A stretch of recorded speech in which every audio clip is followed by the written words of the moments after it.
भारतीय क्रिकेटच्या इतिहासात सर्वाधिक परिपूर्ण टीमचा उल्लेख करायचा झाला तर सचिन, द्रविड, गांगुली, कुंबळे आणि लक्ष्मण हे जेव्हा एकत्र टीममध्ये होते तेव्हा भल्या भल्या टीमला धडकी भरायची। त्यांच्या निवृत्तीमुळे जी पोकळी निर्माण झाली आहे ती आता मोठ्या प्रमाणात जाणवू लागली आहे, कारण धोनीच्या यंग ब्रिगेडचा परदेशातील पराभवांचा दुष्काळ संपता संपत नाहीये।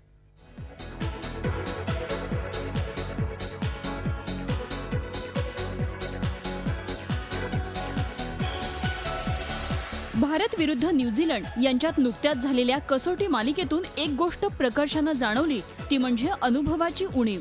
सध्याच्या भारतीय क्रिकेट संघात गुणवत्ता ठासून भरली आहे, मात्र अनुभव कमी पडतोय। लहरी हवामान आणि तेज तर्रार मार्याला सामोरं जाताना लटपटणारे पाय, हे दुखणं आजचं नाहीये। एखादा जुना आजार असावा तसाच हा आजार भारतीय संघाला जडलाय। यावर मध्यंतरीच्या काळात भारतीय संघानं मात केली होती, पण त्यात सातत्य ठेवणं अवघड झालंय। भारतीय संघावर नेहमीच करोडो भारतीयांच्या अपेक्षांचं ओझं असतं, त्यात भारतीय क्रिकेट वेडे कधी काय करतील याचा भरोसा नाही।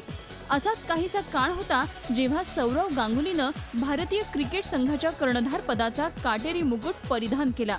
भारतीय संघ परदेशात सपाटून मार खात होता, आक्रमकतेचा पूर्ण अभाव भारतीय संघात पाहायला मिळायचा। लढवय्या वृत्तीचं दर्शन व्हायचं ते फक्त सचिनच्या खेळीतून।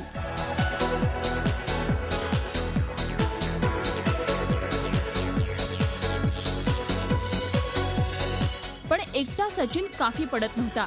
मग त्यावेळेस भारतीय फलंदाजीचा मुख्य आधारस्तंभ सचिनच असायचा।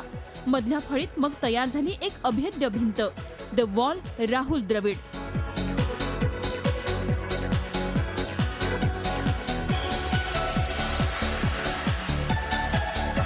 त्या पाठोपाठ आला आपल्या कलात्मक फटक्यांसाठी ओळखला जाणारा व्हीव्हीएस Laxman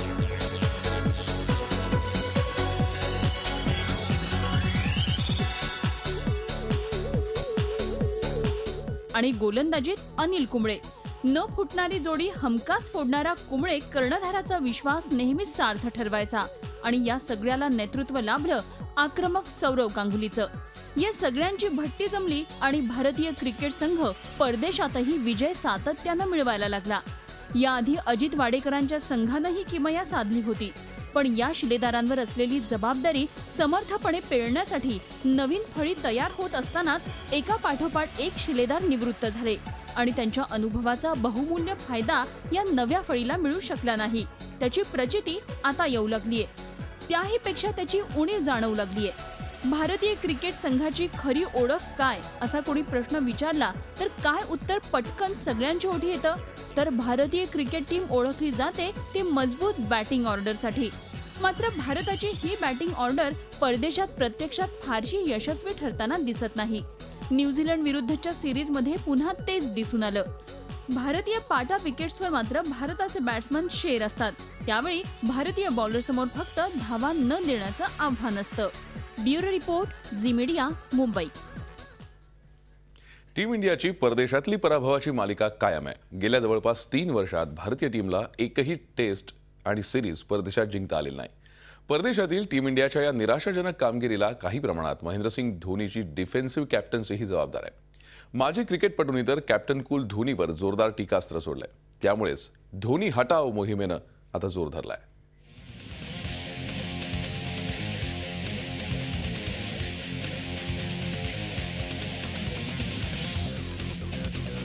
T20 world cup,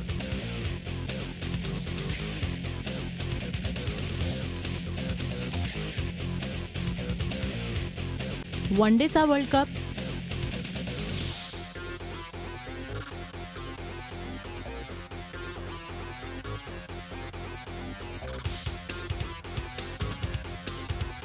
champions trophy,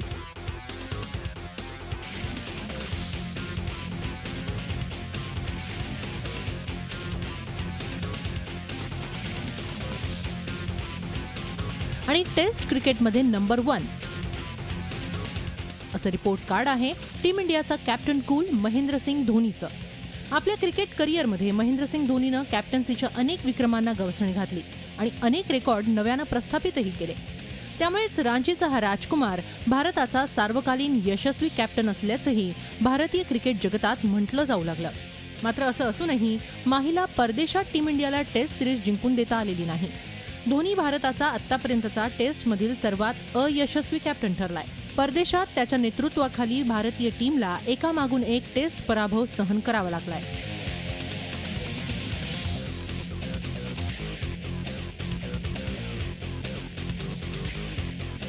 याला कारणीभूत टीममधील क्रिकेटर्स आहेतच, शिवाय माहीचं नेतृत्वही परदेशात कमकुवत ठरतंय. जी कामगिरी त्याला मायदेशात करता आली त्याचीच पुनरावृत्ती धोनीला परदेशात करता आलेली नाही. यामुळे माजी क्रिकेटपटूंनी धोनीवर टीकेची झोड उठवली आहे. त्याचप्रमाणे धोनीला टेस्ट क्रिकेटच्या कॅप्टन्सीवरून हटवण्याची मागणीही मोठ्या प्रमाणात होऊ लागली आहे आणि याला जबाबदार धोनीचा परदेशातला खराब रेकॉर्ड आहे असंच म्हणावं लागेल. जून 2011 पासून महेंद्रसिंग धोनीच्या नेतृत्वाखाली टीम इंडियाला परदेशात एकही टेस्ट सिरीज जिंकता आलेली नाही. जून 2011 पासून टीम इंडियानं धोनीच्या नेतृत्वाखाली 14 टेस्ट मॅचेस खेळले आहेत. यामध्ये 10 टेस्ट भारताला गमवाव्या लागल्या तर 4 टेस्ट या ड्रॉ झाल्यात. परदेशातील भारतीय टीमची ही कामगिरी निश्चितच चिंताजनक आहे. मायदेशात धोनीच्या नेतृत्वाखाली टीम इंडियानं विक्रमांचे इमले रचले, मात्र परदेशात धोनी अँड कंपनीला सपाटून मार खावा लागला. सचिन तेंडुलकर, VVS लक्ष्मण, राहुल द्रविड, सौरव गांगुली आणि अनिल कुंबळे या फॅब 5च्या रिटायरमेंटनंतर टीम इंडिया संक्रमणाच्या काळातून जातीये. माहीच्या यंगिस्तानला अजूनही परदेशात आपली कामगिरी उंचावता आलेली नाही. त्यातच धोनीची कॅप्टन्सीही परदेशात सुपर फ्लॉप ठरतीये. त्यामुळे आता धोनीला पर्याय शोधण्याची वेळ आली आहे का, हा प्रश्न उपस्थित होतोय. Bureau report, Zee Media, Mumbai. Team इंडियाला परदेशात आणखी एका सिरीज पराभवाला सामोरं जावं लागलं. न्यूझीलंड विरुद्धच्या टेस्ट सिरीजमध्ये भारतीय बॉलिंग सपशेल उघडी पडली. अनुभवी झहीर खान टीममध्ये असूनही फास्ट बॉलिंग सुपर फ्लॉप ठरली. आता टीम मॅनेजमेंटला फास्ट बॉलिंगच्या समस्येचं उत्तर शोधावंच लागणार आहे.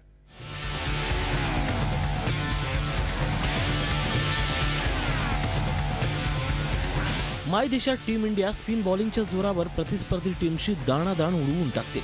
मायदेशात स्पिनर्सच भारतीय टीमच्या विजयाचे शिल्पकार ठरत असतात. मात्र परदेशातील तेज तर्रार विकेटवर टीम इंडियाच्या फास्ट बॉलर्सकडून वारंवार निराशा होते. न्यूझीलंड विरुद्धच्या टेस्ट आणि वनडे सिरीजमध्ये हे चित्र पाहायला मिळतं. बॉलर्सनी सातत्यपूर्ण कामगिरी केलीच नाही. कधी ईशांत शर्मा चमकला तर कधी मोहम्मद शामी, तर कधी झहीर खानने एखादा स्पेल चांगला टाकला. दुसऱ्या टेस्टमध्ये तर भारताला जिंकण्याची नामी संधी होती, तीही इनिंगनं. किवीची दुसऱ्या इनिंगमध्ये 5 आऊट 94 रन्स अशी दयनीय अवस्था झाली होती. भारत ही मॅच सहज जिंकेल अशी आशा होती. मात्र किवीनी 8 आऊट 680 रन्सपर्यंत मजल मारली आणि भारताच्या विजयाच्या आशा संपुष्टात आल्या. ईशांत शर्मानं भारताकडून 2 टेस्ट मॅचेसमध्ये 3.55 इकॉनॉमीनं सर्वाधिक 15 विकेट्स घेतल्या. 6 विकेट्स घेत 51 रन्स ही त्यांची सिरीजमध्ये सर्वोत्तम कामगिरी ठरली. तर मोहम्मद शामीनं 3.51च्या इकॉनॉमीनं 10 विकेट्स घेतल्या. 70 रन्स देत 4 विकेट्स ही त्यांची सिरीजमधील सर्वोत्तम कामगिरी ठरली. तर अनुभवी झहीर खाननं 3.57च्या इकॉनॉमीनं 9 विकेट्स घेतल्या. रवींद्र जडेजा या भारताच्या अव्वल स्पिनरला केवळ 3च विकेट्स घेण्यात यश आलं. टेस्ट सिरीजमध्ये भारतीय बॉलर्स काही प्रमाणात यशस्वी झाले, मात्र वनडे सिरीजमध्ये बॉलर्सनी सपशेल निराशा केली.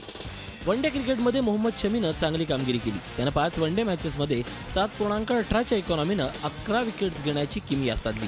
शमी वगळता भारताचा एकाही फास्ट बॉलरला फारसा प्रभाव पाडता आला नाही.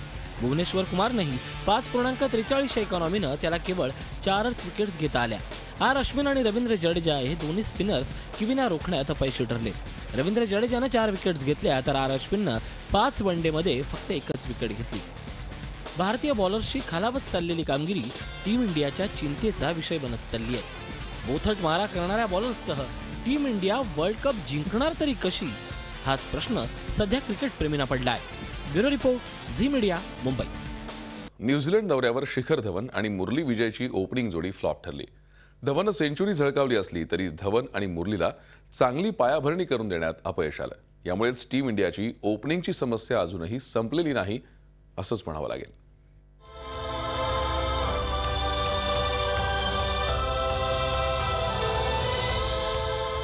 क्रिकेटमध्ये चांगली ओपनिंग मिळाली तर टीमला पुढची लढाई लढणं अधिक सुकर होतं. मात्र आघाडीचे सेनापती जर लवकर कारज झाले तर मग मात्र लढाई लढणं आणि जिंकणं हे अधिक आव्हानात्मक होऊन जातं. अगदी अशीच परिस्थिती टीम इंडियाची न्यूझीलंड दौऱ्यावर झाली. किवीन विरुद्धच्या 2 टेस्टच्या सिरीजमध्ये टीम इंडियाला चांगली ओपनिंगच मिळाली नाही. टीम इंडियाच्या पराभवाचं हे देखील एक कारण आहे. शिखर धवन आणि मुरली विजयला न्यूझीलंड विरुद्ध चांगली ओपनिंग देण्यात अपयश आलं. भारतात आपल्या दणादण स्टाईलने प्रतिस्पर्धी बॉलरची धुलाई करणाऱ्या धवनची किवी दौऱ्यावर मात्र तेवढी आक्रमकता पाहायला मिळाली नाही. तर दुसरा ओपनर मुरली विजय तर सुपर डुपर फ्लॉप ठरला. तो तर 30 आकडी रन्सही करू शकला नाही. पहिल्या टेस्टच्या पहिल्या इनिंगमध्ये खातही उघडू न शकलेल्या धवनने दुसऱ्या इनिंगमध्ये मात्र सेंचुरी झळकावली.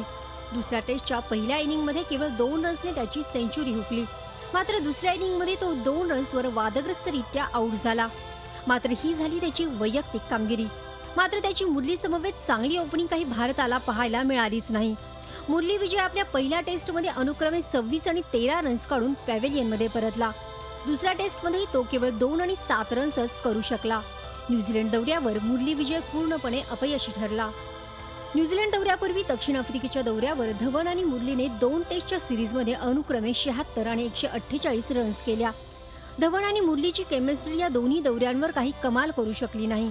म्हणूनच आता कॅप्टन धोनी आणि सिलेक्शन कमिटीही ओपनर्सबाबत चिंतेत पडले असतील. रोहित शर्मा आणि अजिंक्य रहाणे हे टीम इंडियासाठी ओपनिंगसाठी चांगले ऑप्शन्स आहेत. धवन आणि रोहितची जोडी वन डे मध्ये ओपनिंगला हिट ठरत आहे. तर अजिंक्यमध्ये कोणत्याही स्थानी आपली गुणवत्ता सिद्ध करण्याची क्षमता आहे.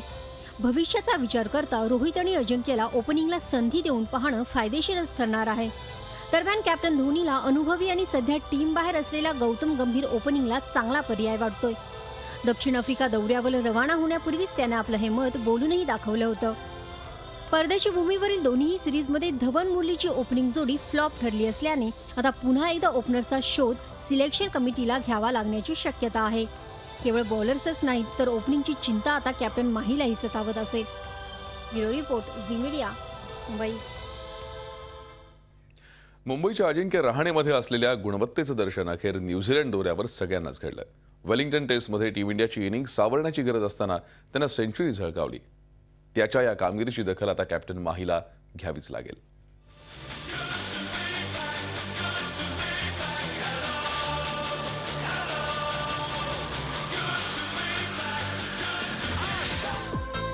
न्यूझीलंड दौऱ्यावर अजिंक्य तारा चांगलाच चमकला.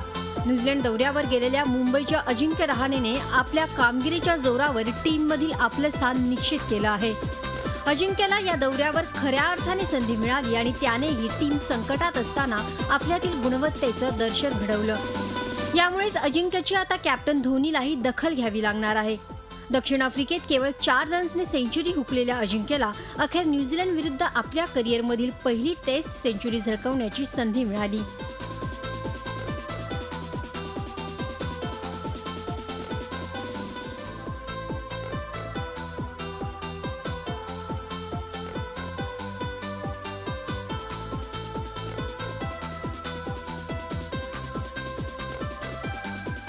विशेष म्हणजे जेव्हा टीम इंडियाला इनिंग सावरण्याची गरज होती त्या निर्णायक क्षणी अजिंक्यने ही सेंचुरी केली. यामुळेच त्याचं महत्त्व अधिक वाढतं. वेलिंग्टन टेस्टच्या पहिल्या इनिंगमध्ये टॉप ऑर्डर कोसळली असताना अजिंक्यने 118 रन्सची इनिंग साकारली. न्यूझीलंड विरुद्धच्या टेस्ट सिरीजमध्ये अजिंक्यने 2 टेस्टमध्ये 54च्या सरासरीने 162 रन्स केले आहेत. यामध्ये त्याने 1 सेंचुरी झळकावली आहे. दरम्यान वन डेमध्ये त्याला आपली छाप सोडता आली नाही. 5 वनडेच्या सिरीजमध्ये 10.20च्या सरासरीने तो केवळ 51 रन्सच करू शकला. दक्षिण आफ्रिकन दौऱ्यावरही त्याने आपल्यातील कामगिरीची दखल साऱ्यांना घ्यायला लावली होती. यामुळेच त्याला न्यूझीलंड विरुद्धच्या सिरीजसाठी टीममध्ये कायम ठेवण्यात आलं आणि संकटसमयी अजिंक्य धावूनही आला. अजिंक्यकडे चांगलं टेक्निक असल्यामुळे राहुल द्रविडनं तंत्रशुद्ध असलेला एक गुणवान आणि चांगला बॅट्समन म्हणून अजिंक्यकडे सारेजण पाहत आहे. IPLमध्ये राजस्थान रॉयल्स आणि मुंबई इंडियन्सकडून खेळणाऱ्या अजिंक्यनेही आपल्या या चांगल्या कामगिरीचं श्रेय राहुल द्रविड आणि सचिन तेंडुलकरला दिलं आहे. टेस्टमध्ये सध्या भारताला संयमी, शांत आणि तंत्रशुद्ध अशा बॅट्समनची गरज आहे. ती निदान अजिंक्य रहाणे पूर्ण करेल असं म्हणावं लागेल. कारण टेस्टसाठी आवश्यक संयम आणि टेक्निक त्याच्याकडे आहे. एवढं असून देखील त्याने IPLमध्येही आपल्या आक्रमकतेचं दर्शन यापूर्वीच घडवलेलं आहे. म्हणूनच अजिंक्यची आता खऱ्या अर्थाने प्रगती होत असून त्याच्यातील गुणवत्तेचं आता सारेच जण कौतुक करू लागले आहेत. गुणवत्ता असूनही नेहमीच दुर्लक्षित राहणाऱ्या अजिंक्य रहाणेला अखेर त्याच्या मेहनतीचं फळ मिळालं असंच म्हणावं लागेल. Bureau report Zee Media, Mumbai. भारताच्या परदेशामधल्या पराभवांना जबाबदार कोण असा प्रश्न नेहमीच विचारला जातो. यावेळेला डंकन फ्लेचर यांनाही पराभवासाठी जबाबदार ठरवण्यात येते आणि त्यामुळेच त्यांची कोच पदावरून हकालपट्टी होण्याची शक्यता आहे. 2011चं क्रिकेट वर्ल्ड कप जिंकल्यानंतर टीम इंडियाच्या प्रशिक्षकपदी डंकन फ्लेचर यांची निवड करण्यात आली.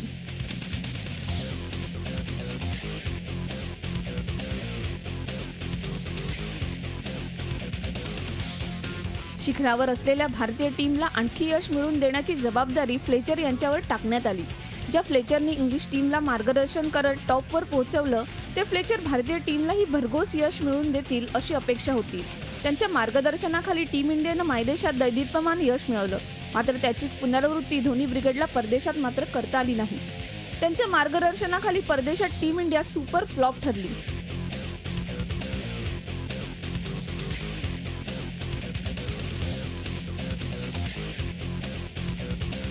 फ्लेचर यांच्या निराशाजनक कामगिरीमुळेच आता त्यांची हकालपट्टी जवळपास निश्चित झाली आहे. डंकन फ्लेचर यांच्या मार्गदर्शनाखाली भारतीय टीमनं परदेशात 15 टेस्ट मॅचेस खेळल्या. यामध्ये भारतीय टीमला 10 टेस्टमध्ये पराभव सहन करावा लागला. निराशाजनक कामगिरीमुळे फ्लेचर यांची गच्छंती अटळ मानण्यात येते. तर दुसरीकडे अँडी फ्लॉवर यांच्याशी बीसीसीआय संपर्कात असल्याचंही वृत्त होतं. मात्र बीसीसीआयनं या वृत्ताचं खंडन केलंय.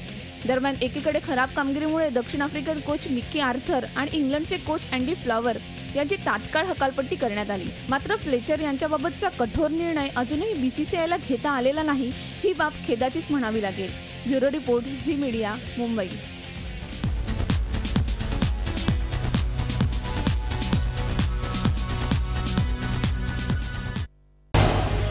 झी 24 तास रहा एक पाऊल पुढे.